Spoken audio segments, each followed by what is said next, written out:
Picture yourself standing beneath a jungle canopy so dense the sun becomes a rumor. The air is thick, not just with humidity and the rich scent of decaying leaves, but with something harder to name, something ancient, something unsettling. This silence isn't peaceful. It's heavy, taut, broken only by the distant growl of a jaguar and the low, steady rhythm of drums echoing like a heartbeat through the undergrowth. Welcome to the world of the ancient Maya. This civilization has long dazzled us with its celestial calculations, its stone cities that seem to defy time, and its numerical systems that gifted humanity with the concept of zero. But today, we're not here for the textbook accolades. We are here to lift the jade mask and glimpse the shadows underneath, to explore ancient beliefs and ritual practices so intense, so foreign to modern values, that they'll forever change the way you see this legendary society. Before we step further into this labyrinth, I have a favor to ask. If you are someone who believes history shouldn't be filtered for comfort, that it should be explored in all its complexity, from the awe-inspiring to the unsettling, hit that like button. Subscribe, because here we look for truth, not decoration. And drop a comment to let me know where you're tuning in from. It never ceases to amaze me how our shared curiosity connects us across time and continents. Now, brace yourself. Forget the Maya as peaceful skywatchers or quiet mathematicians. That image, while partially true, is only one side of the coin. The other side, it's spiritual, symbolic, and deeply personal, etched into flesh, myth, and ritual. The Maya didn't just observe the stars. They believed they had to maintain the cosmic balance those stars represented, and they believed this required deeply personal, physical acts of devotion. To understand their most sacred rituals, we have to start with their origin story. According to Maya cosmology, the universe itself was born from a divine act of self-sacrifice, gods giving of themselves, their life force, to bring creation into being. And this wasn't a one-time myth. It was seen as a continuous process, one in which humans were expected to participate, generation after generation. This belief gave profound spiritual weight to the human body. Rituals involving bodily offerings weren't viewed as suffering but as sacred transactions, essential contributions to the balance of the cosmos. Intimacy, reproduction, and even physical pain took on new dimensions, acting as bridges between the mortal and divine. The boundaries between the spiritual and physical worlds weren't simply blurred, they were obliterated. Acts we now consider private were, in some elite and ceremonial contexts, public, ritualized, and deeply sacred. For the Maya, the body wasn't a personal possession. It was a vessel of cosmic duty, and sometimes even a temple where the gods themselves were honored through deeply symbolic gestures. This worldview is not just fascinating, it's also profoundly challenging. It asks us to consider what it meant to live in a world where your every action, even the most intimate ones, carried not just personal, but cosmic consequences. Among the most intense and spiritually charged rituals in Maya culture was an act of personal devotion that defies modern imagination. Ritual bloodletting, not inflicted by others, but carried out by individuals upon themselves, often in full view of their entire community. Imagine a young nobleman, perhaps no older than 16, who has spent weeks in seclusion, preparing for what his society considered the highest spiritual calling. He has fasted until his body is light and hollow. He's consumed powerful vision-inducing plants to open his consciousness to the spirit realm. His skin is painted with sacred symbols, his body adorned in brilliant jade, each piece a family heirloom passed down through generations. On the night of the ceremony, he's led to the top of a towering pyramid. Thousands gather below, their voices rising in rhythmic chants that pulse like a second heartbeat through the city. In his hands, he holds a sacred ceremonial object, often fashioned from stingray spines or obsidian, and in an act of deep spiritual commitment, he uses this instrument to make symbolic offerings from the most personal and significant parts of his body. This is not an act of harm as we might understand it today. To the ancient Maya, it was a powerful expression of piety. and purpose, a way to feed the gods, to ensure the cycle of seasons, fertility of crops, and balance of the universe. The pain was believed to open portals, connecting the physical world with the divine. The blood, considered a concentrated life force, would fall onto prepared bark cloth and then be burned. The rising smoke was seen as a direct message to the heavens, a form of communication between humanity and the gods. These were not fringe beliefs or isolated incidents. This was mainstream religious practice, performed by kings, nobles, and high-ranking spiritual figures across the Maya world. We know this because they recorded it painstakingly and proudly on stone monuments, ceramics, and murals. At Yaxchilan, for example, stunning carvings show King Shield Jaguar performing this sacred act, while his wife, Lady Zok, stands beside him engaging in her own form of ceremonial bloodletting. In Maya cosmology, such offerings weren't symbolic. They were real, visceral acts of reciprocity with the divine. The male offering, in particular, was considered especially potent because it came from what they believed to be the physical source of life, the generative power gifted to mankind by the gods. By offering a portion of that essence back to the cosmos, they believed they were maintaining the same creative energy that brought humanity into existence. But this wasn't a male-only tradition. Noble Maya women played an equally critical and often more spiritually nuanced role. While men offered the seed of life, women became the living conduits through which divine messages were received. One of the most important rituals involved women using sacred tools to pierce the tongue, often accompanied by prayer, trance, and rhythmic chanting. These rituals were designed to induce visionary states in which women could communicate directly with ancestral spirits and deities. Far from being fringe acts of extremism, these practices formed the backbone of Maya religious life. They weren't just about pain or sacrifice, they were about purpose, duty, and maintaining cosmic order. From the Maya point of view, these deeply personal rituals were necessary acts of devotion in a world where the spiritual and the physical were inseparably intertwined. Picture Lady Six Sky of Yaxchilan, one of the most formidable queens in Maya history, kneeling in the dim glow of a temple chamber. Her husband has just completed a sacred rite, and now it is her turn to step into the realm of the divine. In her hands, she holds a ceremonial object made of woven fibers and embedded with the symbolic thorns of the sacred ceiba tree. With unwavering focus, she begins a ritual that was as much about power as it was about pain. This wasn't a minor gesture. It was a profound act of devotion.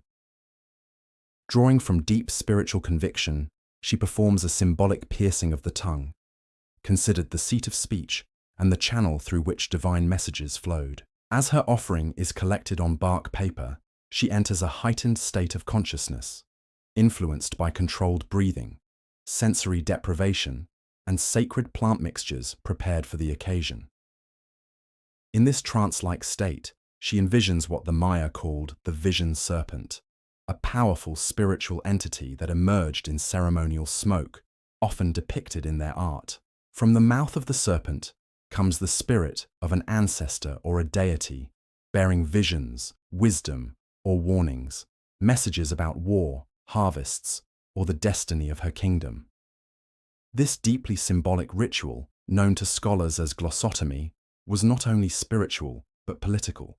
For Maya queens, it was a public declaration of their divine authority and their ability to act as intermediaries between the heavens and their people. The act demonstrated discipline, strength, and the sacred connection of speech to the supernatural. But these personal rituals were just the beginning of a much broader belief system that linked sexuality, time, and the cosmos.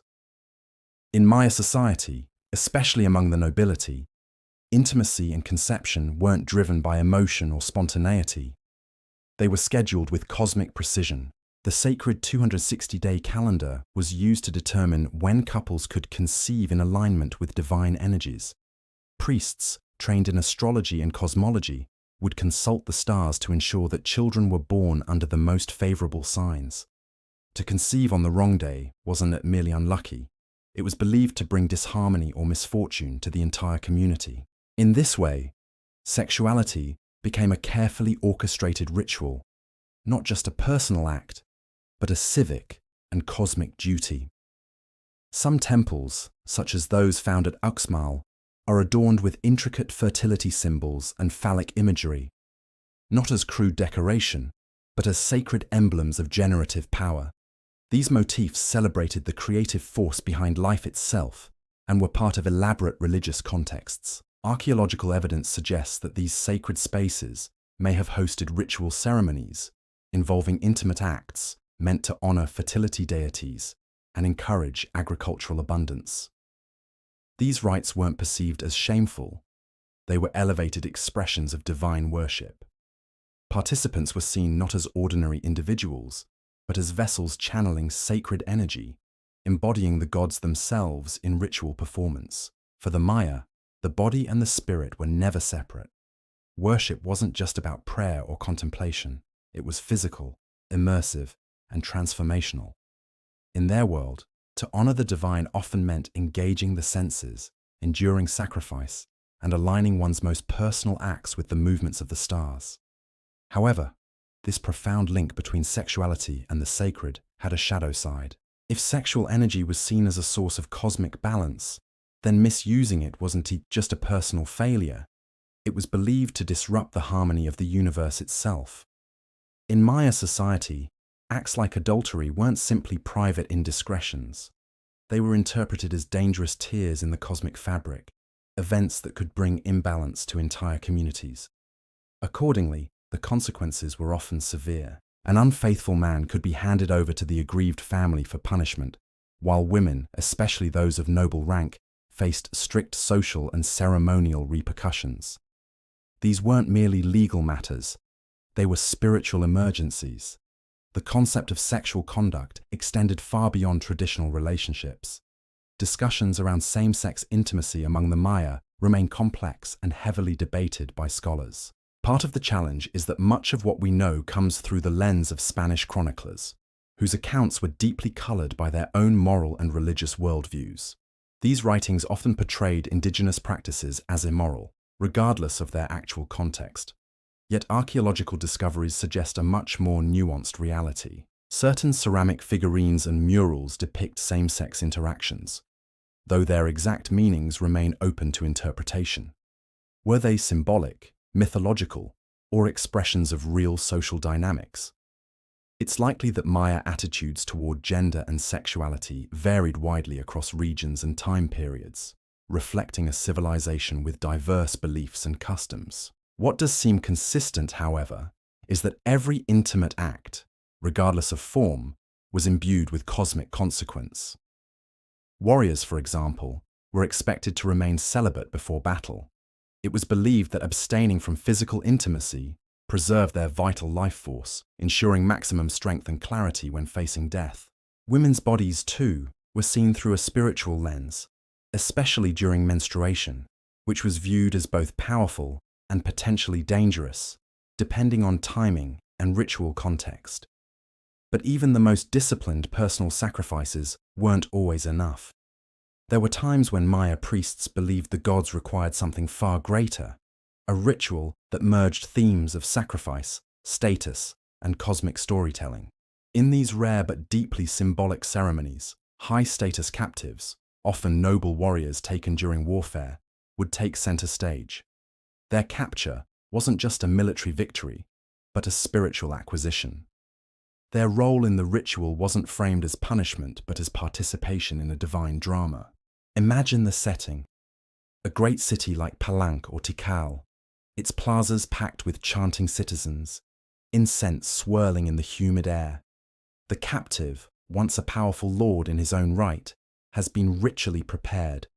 His skin painted the sacred color blue, symbolizing his transition from the earthly realm to the divine. As part of the ceremony, he participates in a ritual ball game, representing the eternal struggle between life and death, order and chaos. These were not games in the recreational sense. They were cosmic reenactments of creation myths, dramatizations of sacred cycles, and the outcome was preordained. After the ritual's conclusion, the captive would be brought to the steps of the main temple, ascending toward the gods. There, at the summit, a group of priests, also painted in ritual colors, would conduct the final rites. The exact details of these ceremonies were preserved in carvings and codices, and while modern interpretations vary, what's clear is that these acts were intended to bridge the mortal and divine worlds through sacrifice, transformation, and reverence. At the heart of Maya religious practice lay a profound belief that human offerings were not merely acts of brutality, but sacred exchanges, essential rituals that sustained the very rhythm of the cosmos. In their most solemn ceremonies, priests performed elaborate rites atop towering pyramids. These were not chaotic scenes of violence, but meticulously choreographed moments of spiritual devotion. The offering of a human life, especially that of a high-status captive, was seen as the ultimate gesture of reverence, returning the divine spark back to the gods who gave life in the first place. But the journey didn't end with the offering itself. Archaeological findings from sacred cenotes, those deep water-filled sinkholes used in ritual ceremonies, and ceremonial burial sites suggest that certain remains were treated with extraordinary reverence. In rare instances, consuming part of the sacrificed individual was believed to transfer their strength or spiritual essence to those who partook, symbolizing both victory over enemies and communion with divine power. This fusion of sacrifice and renewal reflected an extraordinary worldview, one where creation and destruction were two sides of the same cosmic coin. Blood was not seen as a sign of death, but of life itself, fertilizer for the earth, a bridge to the heavens. In Maya art and myth, this connection becomes vividly symbolic. The shedding of life force is often portrayed alongside fertility, birth, or agricultural cycles, illustrating a deep spiritual logic that may seem alien to us today. Some artwork even portrays the moment of ritual sacrifice as a kind of transformation, where a mortal figure, often engaged in symbolic union with a goddess, crosses into the divine. It's not merely an ending, it's a cosmic offering, a fusion of life energy and devotion meant to maintain universal order.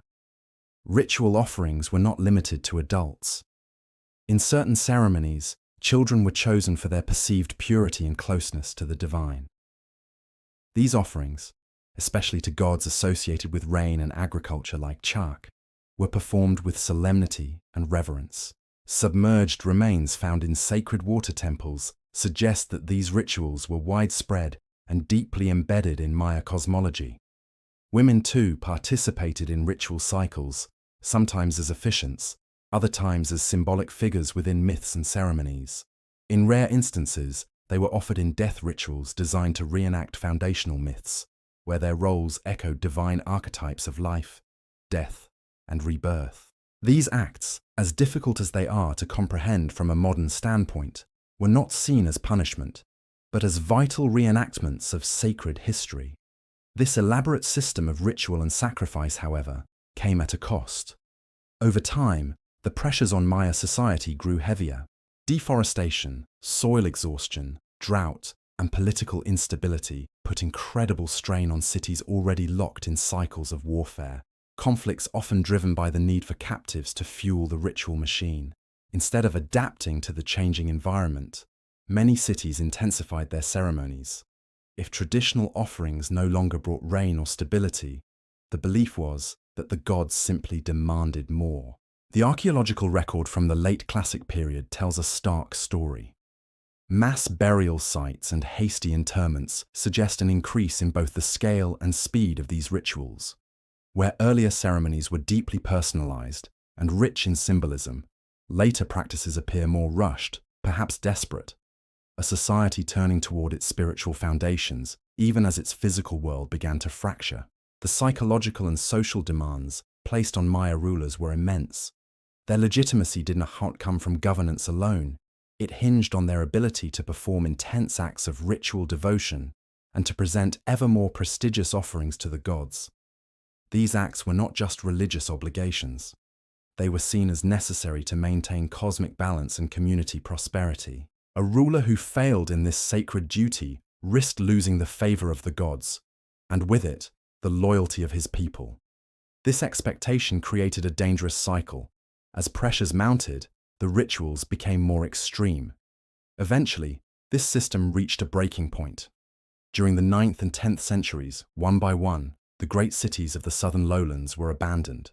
Their towering temples, once the centers of power and prayer, fell silent. The jungle, patient and persistent, began reclaiming the stones. This was not a sudden collapse, but a gradual unraveling of a civilization under the weight of its own traditions, environmental stress, and political fragmentation. The once mighty network of city-states dissolved, and the ceremonial life built on cycles of blood and cosmic obligation could no longer sustain itself. By the time the Spanish arrived in the 16th century, they found a Maya world already transformed. The majestic classical cities had long been deserted, and the northern regions were marked by regional conflicts and decentralized power. The Spanish, carrying their own rigid religious worldview, misunderstood what they saw. To them, the Maya spiritual practices, deeply symbolic and culturally complex, were dismissed as paganism, used to justify conquest and forced conversion. One of the most contradictory figures in this process was Bishop Diego de Landa. On one hand, he documented Maya customs in remarkable detail, giving us much of what we know today. On the other hand, in 1562, he ordered the mass destruction of Maya codices, books written on bark paper that contained centuries of accumulated astronomical, ritual, and historical knowledge. These records were burned at the town of Mani, erasing irreplaceable elements of Maya intellectual life in a single act of spiritual colonization. But the story doesn't end in destruction. Instead of complete cultural erasure, what followed was a fascinating fusion, a syncretic blend of Catholic and Maya beliefs that continues to shape spiritual life across the region today. The Maya, ever adaptive, began integrating the new religious symbols into their existing cosmology. The Christian cross, for example, was reinterpreted as the sacred world tree, a bridge between realms. The story of Jesus Christ, a God who gave his life for humanity, resonated with a people whose own deities had once made similar sacrifices. In the highlands of Chiapas, Mexico, particularly in the church of San Juan Chamula, you can witness this living blend of old and new. The floor is covered in pine needles, evoking the sacred forest.